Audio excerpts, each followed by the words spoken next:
Thank you very much. It's a pleasure having you. Thank you. Um, Before we look into our topic of discussion this morning, can you have a word of greeting to South Sudanese and Africans who are watching at you right now? Right. First and foremost, let me say good morning to all citizens of South Sudan, as well as those who are in South Sudan, as well as fellow Africans from all parts of Africa and the world, from wherever you are watching. Thank you very much. Thank you so much for that nice shout out to all African and South Sudanese in South Sudan.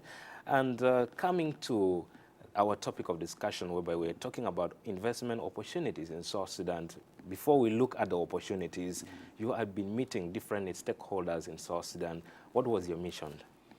My mission was to undertake what we call a consultative meeting with a number of key officials in South Sudan. This consultative meeting started all the way back about 1 month ago. And I was meeting officials to be able to understand how we can now scope appropriate infrastructure development frameworks for South Sudan. And in particular, talking about the Lapsset corridor, you know, the Lapsset corridor, Lamu Port, South Sudan, Ethiopia Transport Corridor, which connects all the way through Central Africa Republic to Cameroon and to the port of Douala and the port of Kirbi, and also even extending all the way to the port, the port of other ports in Nigeria, among many other ports on the west coast of Africa. Now, this particular corridor passes through South Sudan. And as you are aware, so far we do not have an appropriate corridor that crosses the heart of Africa, as this corridor does. And looking at the potentials in Africa, particularly in the interior, where we are not yet having proper infrastructure, they are even more than the other areas that are currently served by infrastructure. For example, South Sudan neighbors 6 countries. And all the key infrastructure projects or key infrastructure programs and plans are actually crossing through South Sudan. Whether you are talking about south to north corridors coming from Cape Town to Cairo, they cross here. Whether you are talking about the corridors that come from the east coast of Africa to the west coast of Africa, like the Lapsset corridor, it crosses here. Whether you are talking about infrastructure corridors like roads that crosses and goes and connects with the Horn of Africa, Eritrea, Djibouti, Ethiopia, they cross through here. Whether you are talking about the corridors that connect to the central part of Africa, going back even to now the recently, admitted member of the East African community, that is DR Congo, those corridors pass through here. Now, Silvester, if we are talking about infrastructural development, in a layman language, what are these infrastructures that are supposed to be developed? There are a number of infrastructures to be developed. Number one, we are talking about highways, so we are talking about roads. Number two, we are talking about railways. Number three, we are talking about infrastructure services like power, electric power supply, power generation. That's also key infrastructure. We are talking about water supply systems. We are talking about telecommunication systems. We are talking about ports, whether seaports or we are talking about inland ports, which are sometimes called inland container depots and the like. But we also do have what we call inland ports, like you would find inland ports developed in South Sudan. We are talking about airports. We are talking about oil pipelines. We are talking about gas pipelines, among many others. All these are infrastructure. So where is South Sudan's potential here? I would like to say that so far, South Sudan being among the youngest countries in Africa, even in the globe, and you will realize that South Sudan has enormous potential. Let's begin from there. It has enormous potential. South Sudan is 90% arable. What do I mean by that? If you want a good comparison, compare with a country like Kenya. Kenya is 30% arable. So if you want to know the capacity in terms of potential in South Sudan, it is 90% arable plus. So when we are talking about feeding Africa, then we are talking about South Sudan having a very major potential for feeding Africa. South Sudan neighbors key countries in the region. If you talk about a country that is actually at a very strategic position geographically, whether you are talking about neighboring North Africa, you are talking about neighboring the countries going towards West Africa, you are talking about neighboring countries in East Africa, we are talking about neighboring countries towards the Horn of Africa, you are talking about neighboring countries that have a relationship towards the southern part of Africa. South Sudan is right at the center of this particular, infrastructure or geographical mix, of which its potential is very high. So going towards infrastructure development, therefore, the current status does indicate that there is quite a need to develop infrastructure in South Sudan, and already there are clear indications that infrastructure development programs that started some time back. Of course, disruptions are always there sometimes. Infrastructure development is not always a smooth course. And a lot of reasons can always lead to a slowdown. So, Silvester, when was the last time you make it to South Sudan? Of course, if you are to say last time I'm here, this is, but I was here 1 month ago. I was also here during the Independence Day in 2011. I was also here for a bilateral meeting in 2012. So, for all that's for infrastructure. Now, now, comparing the years that you have been to South Sudan and the current status of South Sudan, what have you seen that have changed in terms of infrastructural development in South Sudan? Number one, I would like to say that Juba has expanded exponentially. That's number one. Number two, the number of roads that have been opened are quite numerous. A number are now tarmacked. And of course, there is still a backlog of a number of roads that also still require to be brought up to, the bitumen standard. But it is impressive how much Juba has expanded. It is also impressive how much, what you can call highways have been opened up, and actually they are currently, ongoing developments in terms of linking Juba with other regions. I've seen that even the road going towards Terekeka, I think it has reached Terekeka now, and it's continued to go up. There are also initiatives to develop the road. Actually, there are ongoing initiatives towards developing the road, going towards all the way to Wau and Kwajok. There are current initiatives for developing the roads going towards Turit, Capoeira, up to Nadapal. And there are quite a number of initiatives that I've seen that have now been put in place. Some are ongoing, and some require some kind of push with regard to maybe resources that need to be put there, as well as partnerships that need to be drawn, whether from development partners and neighboring countries, so that all these can be pushed forward. So I can say it is impressive. Again, power supply. Maybe previously there was only there were only generators being used, but currently I've seen there is some distribution system from a thermal power plant that is being produced by an investor. That is progress. And of course now what remains from there is now to generate power locally. I've seen that there are a number of dams that need to be utilized to generate power. There is what do you call it? The Grand Fula Dam is among them, among many others. And all these, if you sum up the capacity of the dams that are currently here, their potential, they have about 2,300 megawatts. If that can be harnessed in a stepwise fashion, because again, you can't develop all that at a go, in a stepwise fashion, then you'll start to generate power locally, cheaper power, and then as you also connect the towns, whether you're talking about connecting Wau, connecting Yambio, connecting Bor, connecting Malakal, connecting Kwajok, connecting Rumbek, all those. When you connect all these centers where people are found and where businesses are also ongoing, then you start to energize many sectors of the economy, including industry, real estate development, service improvements, which also improves the quality of life. Okay.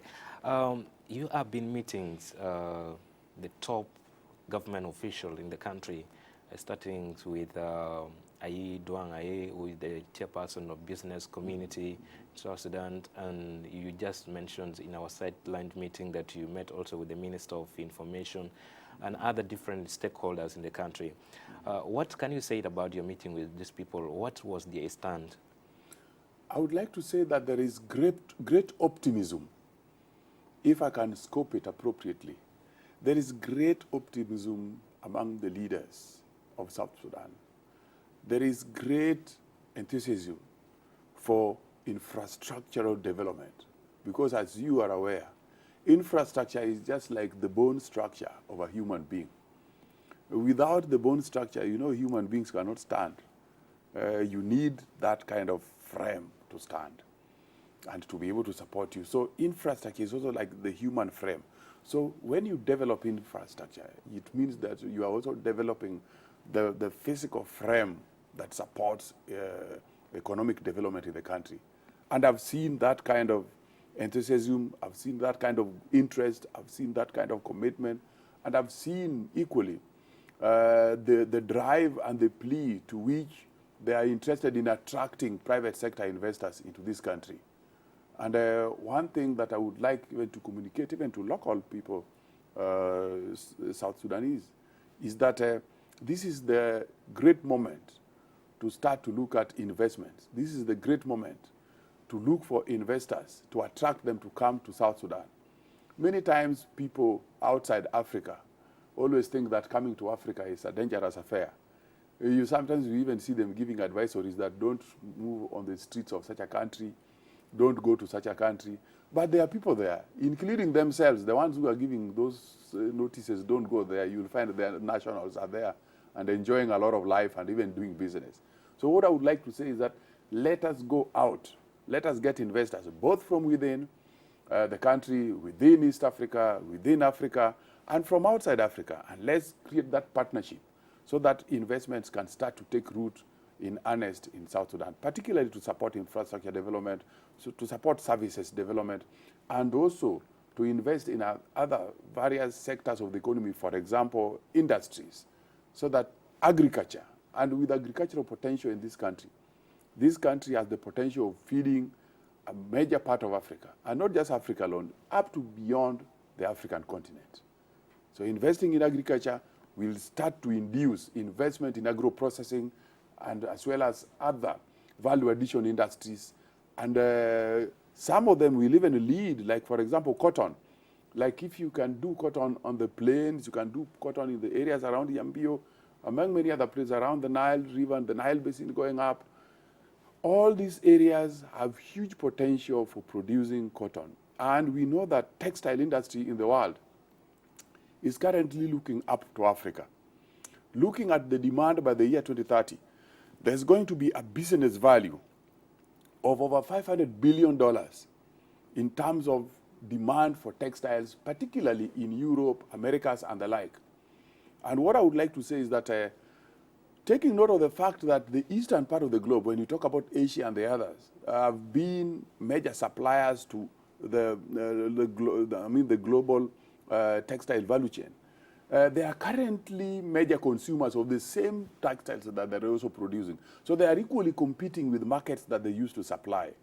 So therefore, it also now behoves us that as markets continue to expand, even up to including previous production areas, we are therefore called upon by the forces of global demand now to rise up in Africa and to start to be serious producers of textiles and other apparels that go with it. Okay, thank you. So I can see great potential in South Sudan. Thank you so much. Silvester Kasuku, can see great potential in South Sudan, and he is my guest this morning in this African editions of Morning Breakfast Show. We are talking about investment opportunities for South Sudan.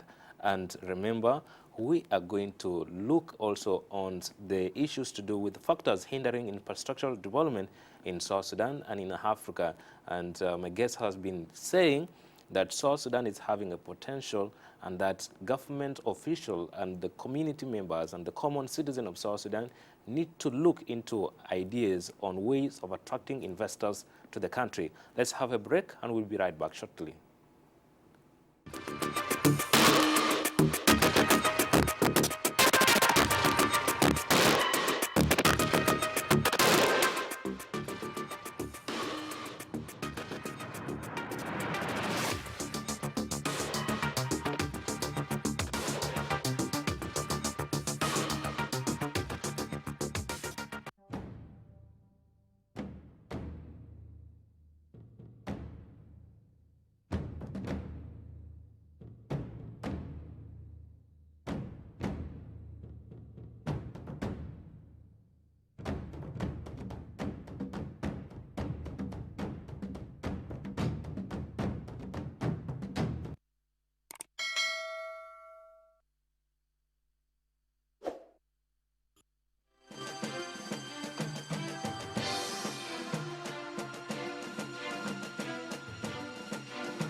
This is Morning Breakfast Show coming to you live from SSBC.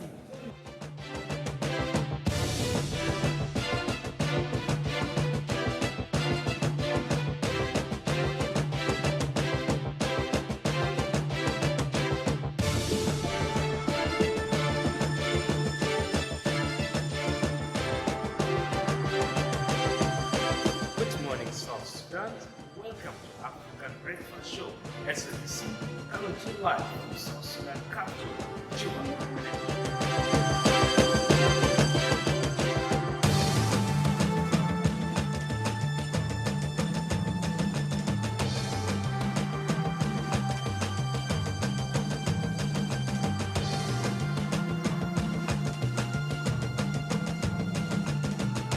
I am Thomas Abekajin. We bring to you current affairs within states and around.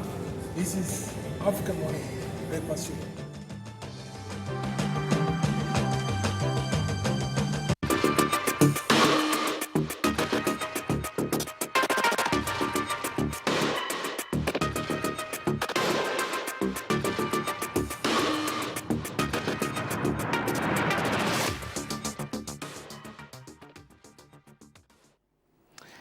Welcome back, dear viewers. Thank you so much. You're following Morning Breakfast Show coming to you live on SBC right here in our studio from South Sudan capital, Juba.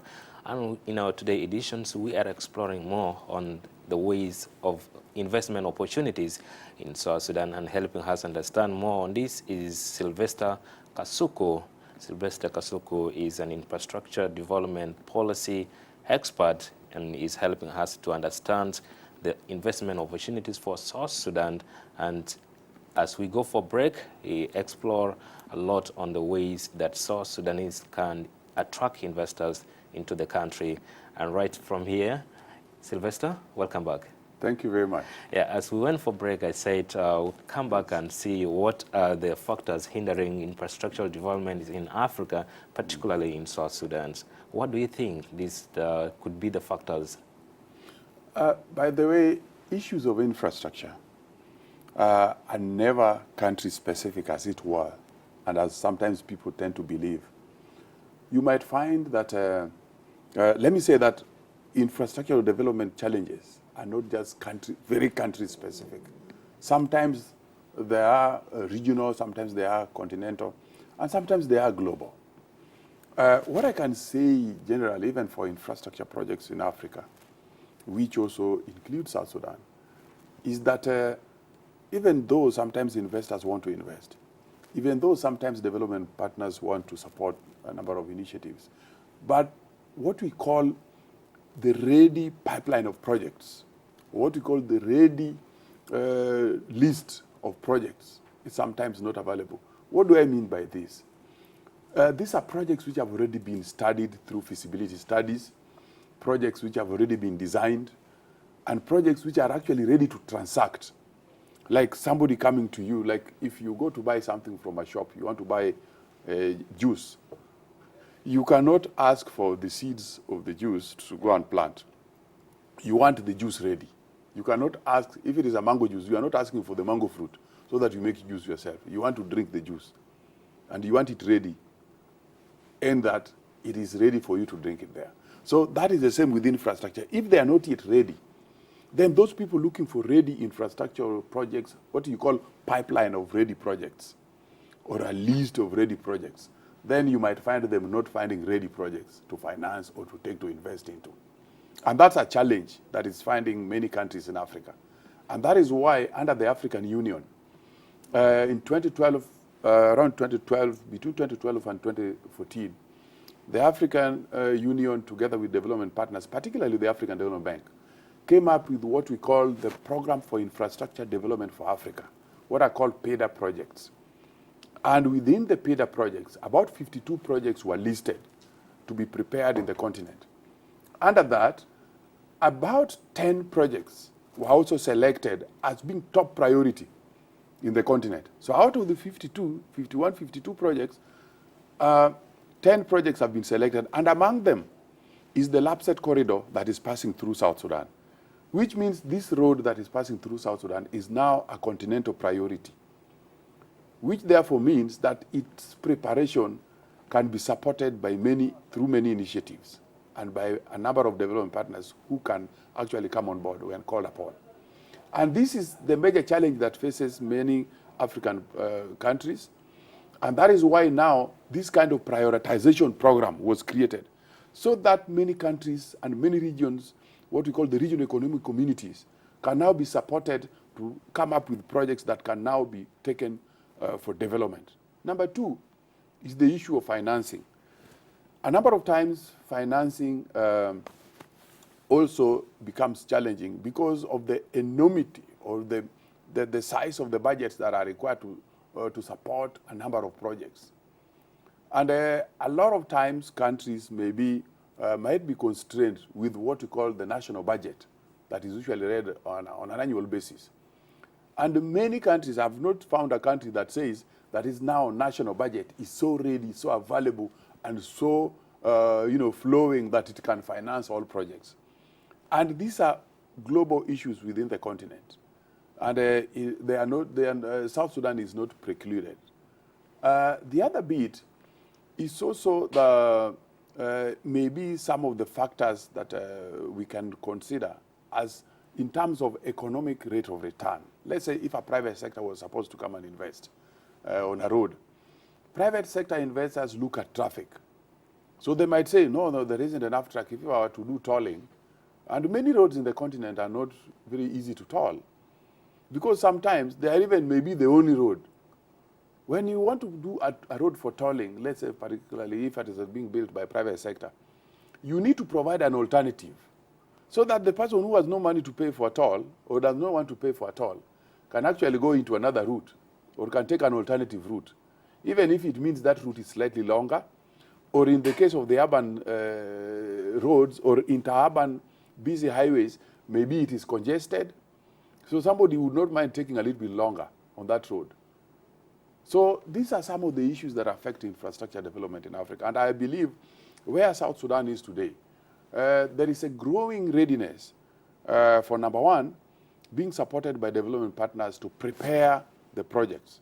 And this is where we need to come in as experts and infrastructure development experts that need to support the government of South Sudan and the people of South Sudan in preparation of ready projects to be taken up by investors. That's number one. For example, if I'm talking about some of the projects, like if I were to go to power, I didn't mention the Grand Fula Dam, there is what we call Chopoli Dam, there is Lucky Dam, there's Beden Dam, and Beden Dam is just about 30 kilometers from here, which has the potential of producing 570 megawatts. If you are to invite private sector investors to invest in Beden Dam, then you need to have all the studies ready, feasibility study ready, designs ready, and at least elements of design that can talk to an investor, which if therefore they come forward, then they can support that. But there is one thing that has happened in the African continent that is very, very useful to countries like South Sudan. The growth or the establishment and the growth of what we call the African Trade Insurance. Previously, a lot of development partner projects depended on what the Bretton Woods institutions in terms of securing loans or in terms of securing financing. And as such, maybe they could have been overwhelmed and this could have delayed a number of investments. But today, the African Trade Insurance, what is called ATI, taking care of securing and de-risking infrastructure projects among many other investments in Africa, has come of age now to support countries like South Sudan, among many others. And actually, it's found in many countries. Okay. And these are very good initiatives which can assist us in the continent, and particularly in East Africa and in South Sudan, now to address some of those challenges we were talking about. Thank you so much, Silvester. Looking at South Sudan and the neighboring countries, Africa and East Africa, how can you maybe describe the relationship of South Sudanese or South Sudan with the neighboring countries when it comes into the issues related to infrastructural development? I would like to say that South Sudan has been, my experience, I want to talk about my experience. South Sudan has been a ready bilateral partner of many of its neighbors. South Sudan is always ready to discuss development with its neighbors. I recall very clearly, South Sudan, whenever there has been an opportunity to discuss development projects with Kenya, South Sudan has been there. And that's why you see currently there's even a road that is being constructed to link to South Sudan through Nadapal. And the Kenyan side is more or less getting over now. And now the initiative now to develop the side of South Sudan definitely is being pursued by the government of South Sudan. South Sudan has been ready to discuss, and I'm aware of this through initiatives under IGAD, among many other development forums, to discuss development of infrastructure with a neighbor like Ethiopia. South Sudan has equally discussed developments even with Uganda. And under the EAC now, South Sudan has been participating, talking now as an infrastructure development expert who has been seeing the ongoings in the sector. I can say that South Sudan has been quite open to discussing these developments. And that's why I foresee a situation in which in the next 10 years, there will be a lot of changes with regard to infrastructure development in this country. A number of road infrastructure projects might actually be completed which link South Sudan with the neighboring countries. And that will change a lot of things in the socioeconomic scene and will create a springboard for socioeconomic development going forward, as well as attracting investors to South Sudan. As an expert and someone who is a friend of South Sudan, when you're going back and to be moving around African countries, what will you be telling maybe people you will meet and maybe people who want to invest in South Sudan? It is a great honor to talk about an African country with great potential like the country of South Sudan. And I never fail to mention investment opportunities in South Sudan in any investment meeting that I have attended around the globe. I've talked about investment opportunities in South Sudan just as I talk about investment opportunities in Kenya, Ethiopia, among many other countries in the region. When I talk about the Lapsset Corridor, I actually do shed a lot of light on the opportunities that are there to invest in the Lapsset Corridor. And the Lapsset Corridor is not just a road or anything else, but it includes the totality of the investments that can take place within the country that are related to the connectivity that is provided through the Lapsset Corridor. And it is the Lapsset Corridor passing through South Sudan and serving South Sudan and opening up South Sudan that is equally going to create a connection to the Central African Republic. Because when you reach Tambura and go to Yarubu, where now you get into the Central African Republic, you realize that you immediately connect to the RN2, which is a top priority road in the Central African Republic that needs to be developed. By the time you follow that road, and it's a very clear road, all the way just running along the Mombou River, all the way to Bangui. And this road that runs on the upper part of Mombou River is actually what is going to open up the interior part of Africa and allowing South Sudan to equally provide a leeway for opening up the northern part of DRC, as well as the northwestern part of DRC. So you can see the importance of South Sudan in the dynamics of opening up even other African countries. And this is indeed going to be a great moment. And I foresee the next 10 years as being great. And I will continue to discuss and to watch for the opportunities that are found here. Okay. Because whenever they are presented, you see people paying attention. Thank you so much, Silvester. And before I let you go, I want to ask you these questions. Talking about policy development, that means the policies have to start from the top leadership, from the presidency, coming to maybe the ministers, the institution of government concerned. What maybe kind of policy that you would love maybe South Sudan to develop in, that can promote infrastructural development within the time frame that you have mentioned, 10 years? I remember in your meeting with Ayi said, you said the same word, 10 years, and Ayi was responding to you, even within 5 years, we can achieve all you are saying. So do you think there are maybe some policies that the government need to review in order to make sure that the 10 years you're talking about, maybe 5 years or more than that, can be achieved within a short period of time? Definitely, there is a great opportunity to actually strengthen the policy framework in the country. But I would like to begin from the side that brings in a strength.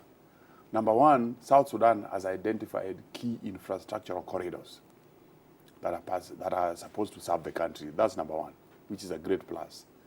What therefore we need to do with this is maybe lift this a little bit higher and develop what is called the South Sudan Integrated National Transport Policy, which brings on board all the development programs of the country to be supported by infrastructure, transport and infrastructure, up to including environmental management, because when you are developing infrastructure, you must also support and care for the environment.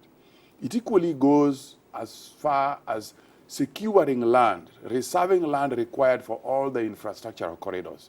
Because if you don't secure land today for the infrastructural corridors, and the development start to take place, particularly people investing on areas which you will require for roads, then it means you will need to be moving them, which might be costly. So you secure those corridors today, you do all the master plans today, you prepare the master plans, approve them, and announce them, and make them public, and you have a policy framework that therefore enables you to develop all the key support infrastructure, from roads to railways, and now that you have oil, pipelines, both pipelines for crude oil and refined oil, as well as gas.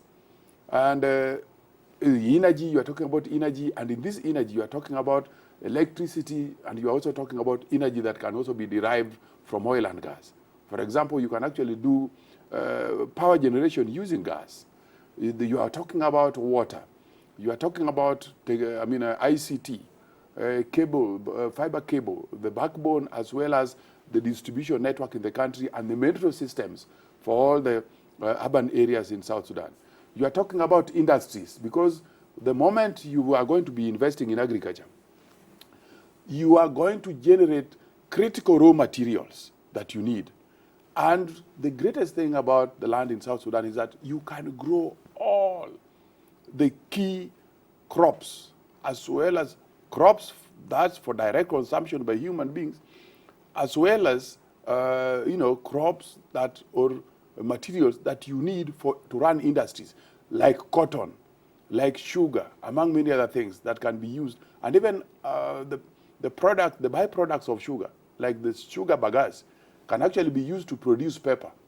So you have all the materials, the potential materials that can be generated here, that can run industries, that can make South Sudan to be a pivotal platform for Africa's growth going forward, and to be the center of connecting different regions of Africa. Thank you so much, Silvester, for making it to Morning Breakfast Show on SABC.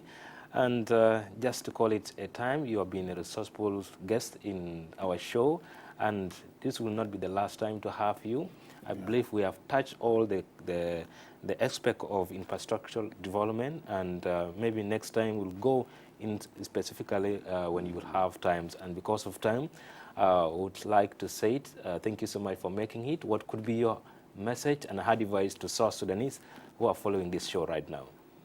I would like to tell my brothers and sisters in South Sudan that this is indeed a great land in Africa with high potential for production of all that Africa needs. Africa can never go hungry if we invest in agriculture in South Sudan.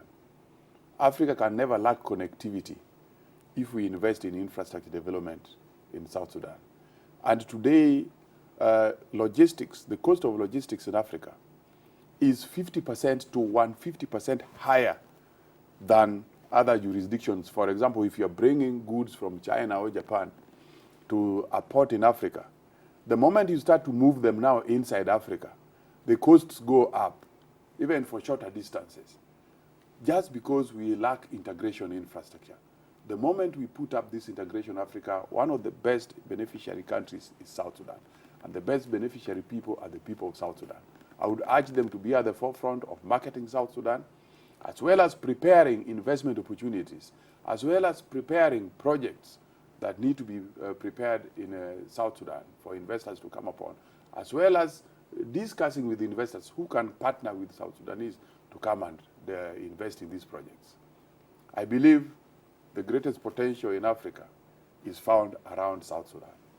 Yes, the greatest potential in Africa is found around South Sudan. It is up to you as South Sudanese to promote the image of South Sudan, and Africa cannot go hungry because of South Sudan if people invest in agriculture. These are all words from my guests.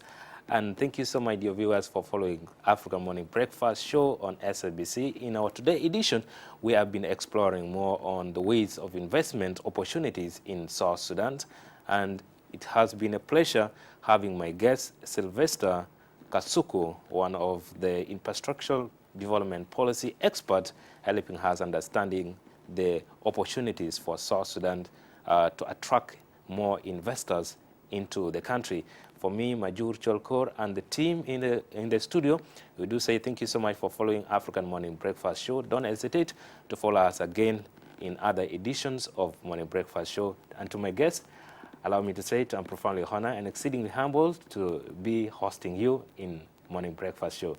Do have a lovely time, and thank you. Thank you very much for you. Yeah. Thank you so much, dear viewers. Do have a lovely time and enjoy the rest of the program. Thank you.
SSBC. This is Morning Breakfast Show coming to you live from SSBC.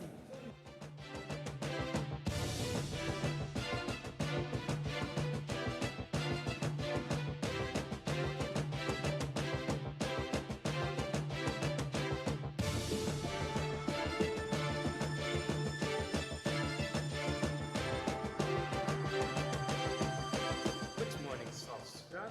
Welcome to African Breakfast Show, SABC, coming to you live from South Sudan capital, Juba.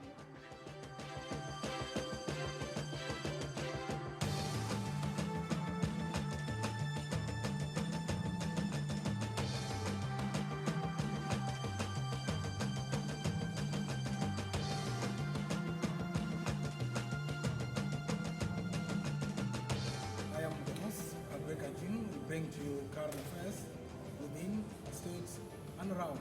This is African Morning Breakfast Show.